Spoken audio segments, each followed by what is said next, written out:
পুরো বাংলাদেশ এখন নির্বাচনের জ্বরে কাঁপছে। চায়ের দোকান থেকে ড্রয়িং রুম সবখানেই একটাই আলোচনা, কে আসছে ক্ষমতায়। গত এক বছরে আমরা মিডিয়াতে এবং সোশ্যাল মিডিয়ায় অসংখ্য জরিপ দেখেছি। কোনো জরিপ বলছে বিএনপি পাবে 70% ভোট, আবার কেউ বলছে জামায়াত পাবে 19%। আবার কোনো জরিপে ব্যবধানটা খুবই কম। স্বাভাবিকভাবেই সাধারণ মানুষের প্রশ্ন, আসল সত্যটা কি? আচ্ছা, 1000 বা 5000 মানুষের টেলিফোন জরিপ কি 18 কোটি মানুষের, বিশেষ করে 3 কোটি নতুন ভোটারদের মনের কথা বলতে পারে?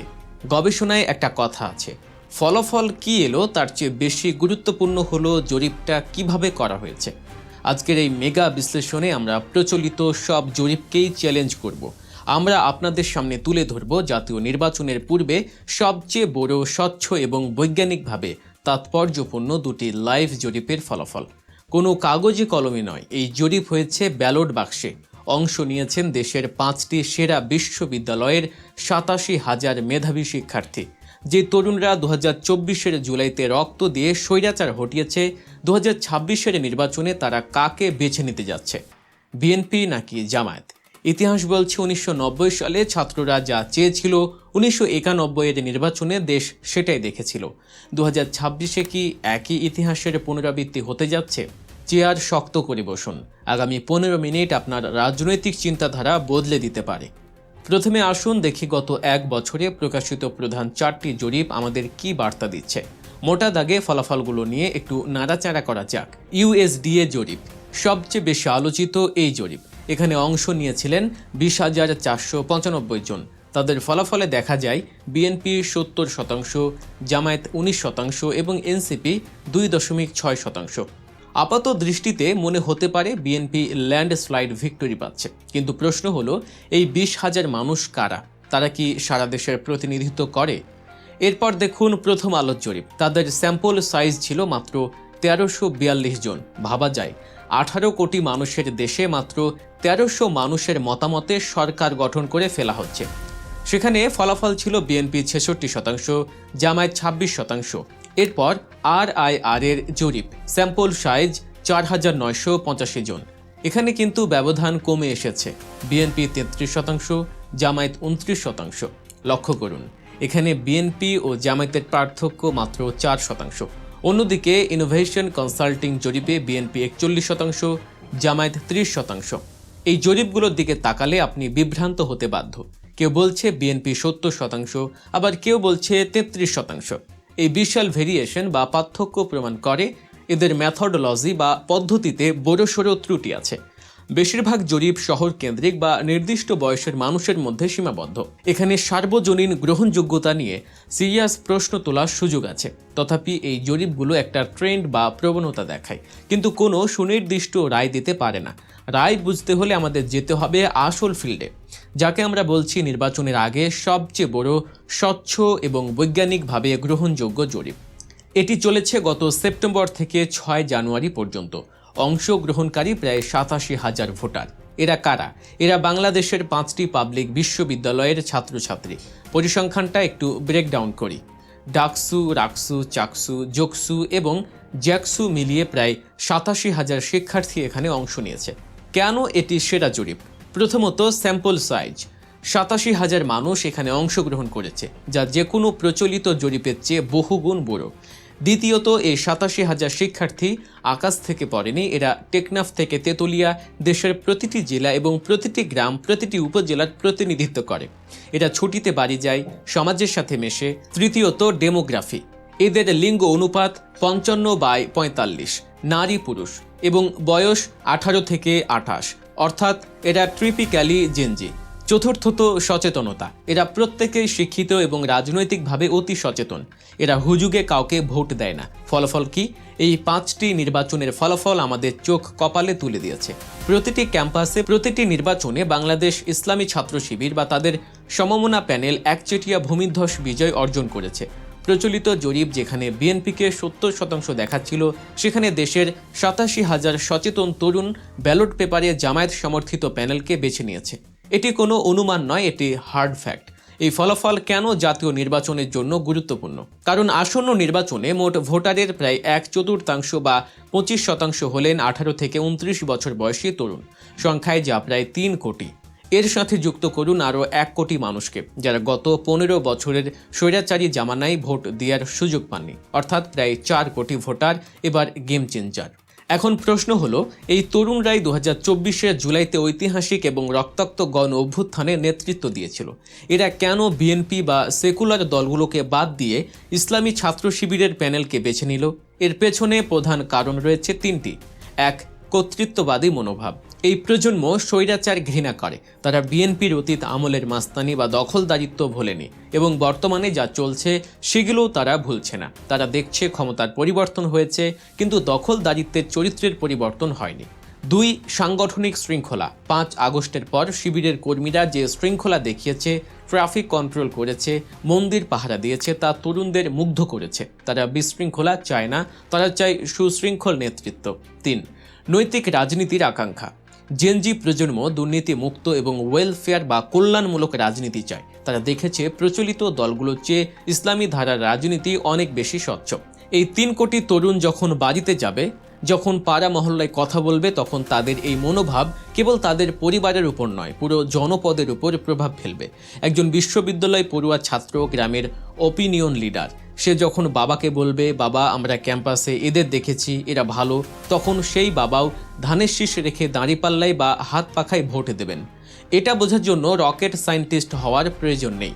ইতিহাস সবসময় ভবিষ্যতের পথ দেখায়। বাংলাদেশের রাজনৈতিক ইতিহাসে ছাত্র সংসদ নির্বাচন বারবার জাতীয় রাজনীতির ব্যারোমিটার হিসেবে কাজ করেছে। 1990 সালের কথা মনে আছে? স্বৈরাচার এরশাদের পতনের পর দেশের গুরুত্বপূর্ণ বিশ্ববিদ্যালয়গুলোতে জাতীয়তাবাদী ছাত্রদল ভূমিধ্বস বিজয় পেয়েছিল। তখন অনেকেই বলেছিল, ছাত্ররা ভোট দিয়েছে তো কি হয়েছে, গ্রামে তো আওয়ামী লীগ শক্তিশালী। কিন্তু 1991 সালের জাতীয় নির্বাচনে কি দেখা গেল? বিএনপি অভাবনীয় বিজয় অর্জন করে সরকার গঠন করল। ক্যাম্পাসের হাওয়া সারা দেশে ছড়িয়ে গেল। আজ 2026 সালে দাঁড়িয়ে আমরা ঠিক একই প্যাটার্ন দেখছি, পার্থক্য শুধু পতাকা রঙে। 90-এ ছিল ছাত্রদল, 2026-এ এসে ছাত্র শিবির। বিশ্ববিদ্যালয় পর্যায়ে ধর্মভিত্তিক কিন্তু নিয়মতান্ত্রিক রাজনীতির প্রতি শিক্ষার্থীদের এই যে বিশাল সমর্থন, এটা আগামী ফেব্রুয়ারির নির্বাচনের জন্য একটি স্পষ্ট সামাজিক রাজনৈতিক সংকেত বা সোশিও পলিটিক্যাল সিগন্যাল। এটি কোনো যান্ত্রিক পূর্বাভাস নয়, এটি সমাজের পালস। সমাজ পরিবর্তন চায়, আর সেই পরিবর্তনের মশাল এখন ইসলামী শক্তির হাতে। একদিকে মিডিয়ার ছোট ছোট জরিপ বলছে বিএনপি এগিয়ে, অন্যদিকে দেশের 87,000 মেধাবী তরুণের লাইভ ব্যালট বলছে জামায়াত বা ইসলামী শক্তি এগিয়ে। আপনি কাকে বিশ্বাস করবেন? যারা জুলাইয়ে রক্ত দিয়েছে, যারা দেশের ভবিষ্যৎ গড়বে, তাদের রায়কে, নাকি 1300 মানুষের টেলিফোন জরিপকে? ডাকসু, জোকসু, রাকসু এই নামগুলো শুধু ক্যাম্পাস নয়, এগুলো আগামী বাংলাদেশের প্রতিচ্ছবি। আগামী ফেব্রুয়ারিতে যখন ব্যালট বাক্স খোলা হবে, তখন হয়তো দেখা যাবে প্রচলিত সব জরিপ ভুল প্রমাণিত হয়েছে এবং ক্যাম্পাসের সেই সবুজ বিপ্লব জাতীয় সংসদে আছড়ে পড়েছে। আমরা এবার চলে যাচ্ছি দ্বিতীয় জরিপে। গত কয়েক সপ্তাহ ধরে একটা প্রশ্ন ঘুরপাক খাচ্ছিল, জামায়াতে ইসলামী কেন এনসিপির মতো নতুন দলকে বা চরমোনাইয়ের মতো ভিন্ন ধারার দলকে নিয়ে এত বড় জোট করছে? জামায়াত কি একা নির্বাচন করতে পারত না? অনেকে বলছিলেন জামায়াতে দুর্বল হয়ে গেছে তাই জোট করেছে। কিন্তু আজ আমাদের হাতে এসেছে আরেকটি বিখ্যাত সংস্থা ন্যারেটিভের লেটেস্ট জরিপ। এই জরিপ দেখার পর আপনার সব প্রশ্নের উত্তর মিলে যাবে। বোঝা যাবে জামায়াতের আমির ডাক্তার শফিকুর রহমান কেন এই জোটের জন্য এত স্যাক্রিফাইস করছেন। ন্যারেটিভ কোনো ভুঁইফোর সংস্থা নয়। আপনারা দেখেছেন গত 5টি পাবলিক বিশ্ববিদ্যালয়ের ছাত্র সংসদ নির্বাচনে তাদের পিপল সার্ভে বা পূর্বাভাস 100% মিলে গিয়েছিল। অর্থাৎ তাদের মেথডোলজি বা ডেটা কালেকশন অত্যন্ত নিখুঁত। এখন আসি প্রধান দুটি দলের শক্তিমত্তার বিচারে। ন্যারেটিভের জরিপ বলছে বিএনপির আছে 34.7% জনসমর্থন, আর জামায়াতে ইসলামীর আছে 33.6%। পার্থক্য কত? মাত্র 1.1%। এটি বাংলাদেশের রাজনীতির ইতিহাসে এক যুগান্তকারী ঘটনা। 1991 বা 2001 সালেও জামায়াত ও বিএনপির ভোটের ব্যবধান ছিল আকাশ পাতাল, কিন্তু 2026 সালে এসে সেই ব্যবধান নেমে এসেছে মাত্র 1%। এর মানে হলো জামায়াত এখন আর বিএনপির জুনিয়র পার্টনার নয়, বরং সমানে সমান শক্তি। কিন্তু সমস্যা হলো বাংলাদেশের নির্বাচনী ব্যবস্থা ফার্স্ট পাস্ট দ্য পোস্ট। এখানে 1% ভোটে পিছিয়ে থাকলেও আপনি আসন হারাবেন, যদি জামায়াত একা নির্বাচন করত তবে এই 33.6% ভোট নিয়েও তারা হয়তো বিএনপির কাছে 100টি আসনে সামান্য ব্যবধানে হেরে যেত, কারণ বিএনপি 34.7% নিয়ে জিতে যেত।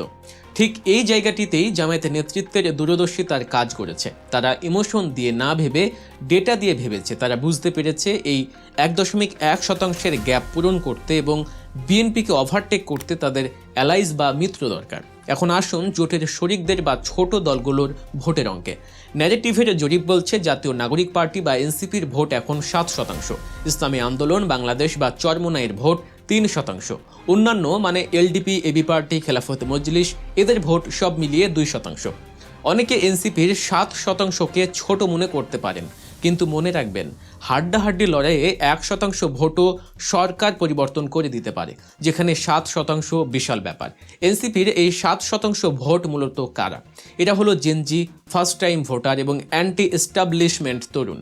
এরা বিএনপিকে ভোট দিত না, আবার জামায়াতের কনজারভেটিভ ইমেজের কারণে জামায়াতকেও ভোট দিত না। কিন্তু যখন এনসিপি জোটে আছে তখন এই 7% ভোট সরাসরি জামায়াতের বাক্সেই ট্রান্সফার হবে। অন্যদিকে চরমনের 3% ভোট সারা দেশে 3% কম মনে হলেও বরিশাল, খুলনা বা নির্দিষ্ট কিছু পকেটে তাদের ভোট 15 থেকে 20%। এই ভোটগুলো যখন জামায়াতের 33.6%-এর সাথে যুক্ত হবে তখন সেই নির্দিষ্ট আসনগুলোতে বিএনপি জামানত হারাবে। এখন আসুন আসল ম্যাজিকে। রাজনীতির ভাষায় একে বলা হয় সিনার্জিক ইফেক্ট। সাদা মাটা যোগফল কি বলে? জামায়াতের 33.6 যোগ বিএনপির 34.7, লড়াই সমানে সমান। কিন্তু যখন জোট হয়, অর্থাৎ জামায়াতের 33.6, এনসিপির 7, চরমনের 3 এবং অন্যান্য 2, তখন মোট কত দাঁড়ায়? 45.6%। অর্থাৎ জোটগতভাবে জামায়াত জোটের বেজ ভোট বা নিশ্চিত ভোটই হলো 45.6%। বিএনপির ভোট কত? সর্বসাকুল্যে ওই 34.7%। পার্থক্য কত গেল? প্রায় 11%। এখন অনেকেই বলবেন, ভাই বিএনপির সাথেও তো অনেকেই জোটে আছে। নুরুদ্দল, গণ অধিকার পরিষদ, জুনায়েদ সাকির গণসংহতি কিংবা ওয়াকাস পার্টি, এদের সর্বসাকুল্যে ভোট 1%ও হবে না। অর্থাৎ বিএনপির সব মিলে 35% ভোটের বেশি হচ্ছে না। সেখানে জামায়াত জোট 45%। কিন্তু খেলা এখানেই শেষ নয়। সিনার্জিক ইফেক্ট বলে যখন ভোটাররা দেখে একটি জোট এত শক্তিশালী, অর্থাৎ 45% ভোট তাদের পকেটে, তখন ফ্লোটিং ভোটার বা দোদুল্যমান ভোটাররা, যারা সাধারণত 10 থেকে 15% থাকে, তারা বিজয়ী দলের দিকেই ঝুঁকে পড়ে।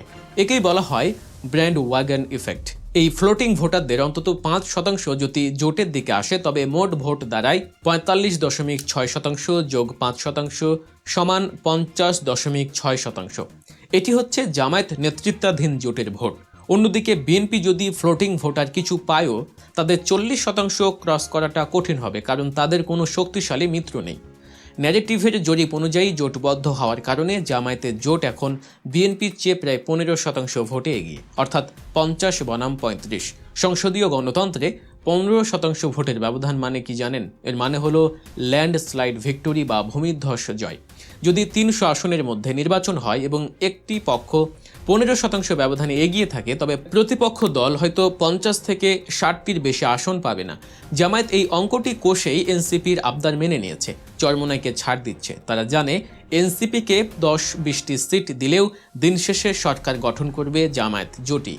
বিএনপি এখানে একা। তাদের নিজস্ব 34.7% ভোট দিয়ে তারা হয়তো শক্তিশালী বিরোধী দল হলেও হতে পারে, কিন্তু সরকার গঠন করার মতো ম্যাজিক ফিগার অর্থাৎ 151 আসন পাওয়া তাদের জন্য গাণিতিকভাবে অসম্ভব হয়ে দাঁড়িয়েছে। শেষ কথা হলো, জামায়াত ইসলামীর জন্য এই জোট কোনো বিলাসিতা ছিল না, এটি ছিল সার্ভাইভাল স্ট্র্যাটেজি বা উইনিং ফর্মুলা। ন্যারেটিভের জরিপ আমাদের চোখ খুলে দিয়েছে। যারা বলছিলেন জামায়াত একা লড়লেই ভালো করত, তারা আসলে আবেগের কথা বলছিলেন। বাস্তব ডেটা বলছে একা লড়লে জামায়াত হয়তো শক্তিশালী হতো, কিন্তু ক্ষমতায় যেতে পারত না।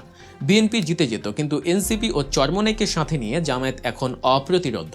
50% জনসমর্থন নিয়ে তারা এখন ক্ষমতার দ্বার প্রান্তে। তবে এখানে চরমোনাই যদি বেশি বাড়াবাড়ি করে, তবে চরমোনাইকে বাদ দিলেও 3% মাত্র বাদ যাবে। তারপরেও জামায়াতের পকেটে কিন্তু প্রায় 42% ভোট এখনও থাকবে, অর্থাৎ বিএনপির চেয়ে 7% ভোট বেশি।